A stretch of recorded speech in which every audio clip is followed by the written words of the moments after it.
Assalamualaikum warahmatullahi wabarakatuh. Halo semuanya.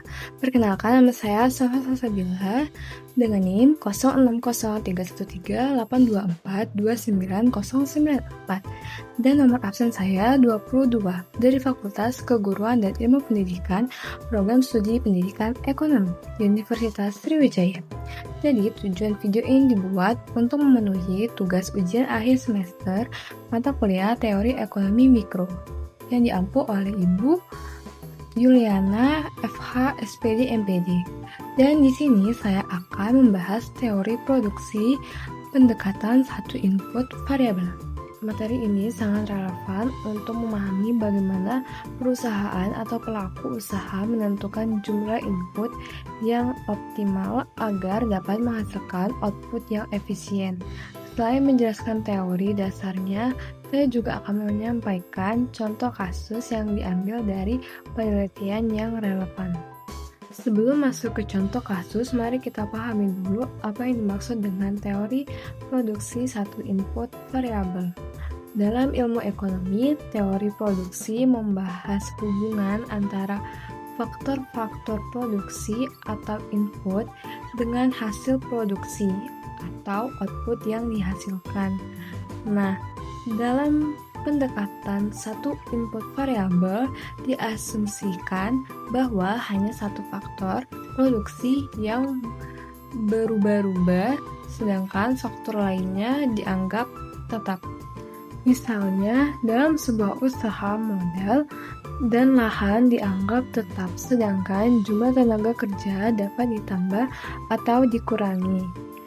Hubungan antara input tenaga kerja dan output produksi ini bisa dijelaskan melalui 3 konsep penting, yaitu yang pertama ada total product atau TP atau produk total, yaitu jumlah keseluruhan output yang dihasilkan dari sejumlah input tertentu.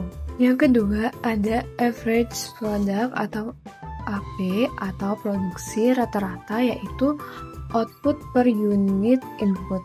Dan yang terakhir ada marginal product atau MP atau produksi marginal, yaitu tambahan output yang dihasilkan dari penambahan satu unit input tenaga kerja pada awalnya. Saat tenaga kerja ditambah, produksi total meningkat dengan cepat karena efisien kerja semakin tinggi.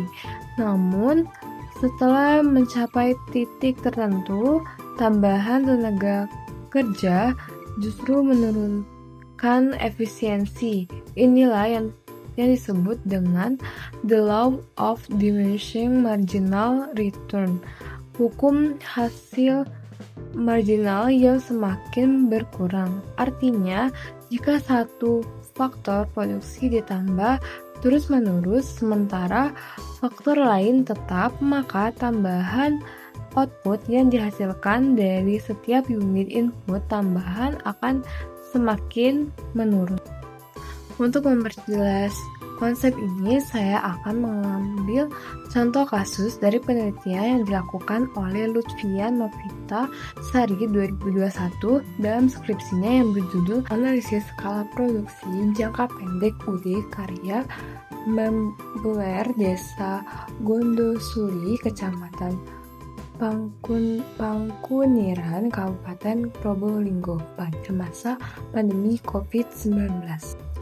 Dalam penelitian tersebut dijelaskan bahwa faktor produksi utama yang menjadi variabel adalah tenaga kerja, sementara faktor lain seperti modal dan peralatan dianggap tetap. UD Karya Meubiler adalah usaha kecil yang memproduksi berbagai jenis perabot rumah tangga seperti meja, kursi, dan lemari. Awalnya, ketika jumlah tenaga kerja ditambah dari 2 orang menjadi 4 orang, hasil produksi meningkat cukup tajam karena pembagian tugas menjadi lebih efisien. Namun, setelah tenaga kerja ditambah lagi menjadi 6 orang, peningkatan produksi mulai melambat Bahkan pada titik tertentu menjadi tidak efisien karena ruang kerja terbatas dan alat produksi tidak bertambah. Fenomena ini menggambarkan secara nyata hukum hasil marginal yang semakin berkurang di mana tambahan input tenaga kerja tidak lagi menghasilkan tambahan output yang sebanding. Kasus ini menunjukkan bahwa dalam produksi jangka pendek, pengusaha harus berhati-hati menentukan jumlah tenaga kerja yang optimal. Jika tenaga kerja terlalu sedikit, memproduksi tidak memaksimalkan. Namun, jika terlalu banyak, justru menyebabkan efisiensi dan pemborosan biaya. Dari teori dan kasus tersebut, kita bisa mengambil beberapa pelajaran penting.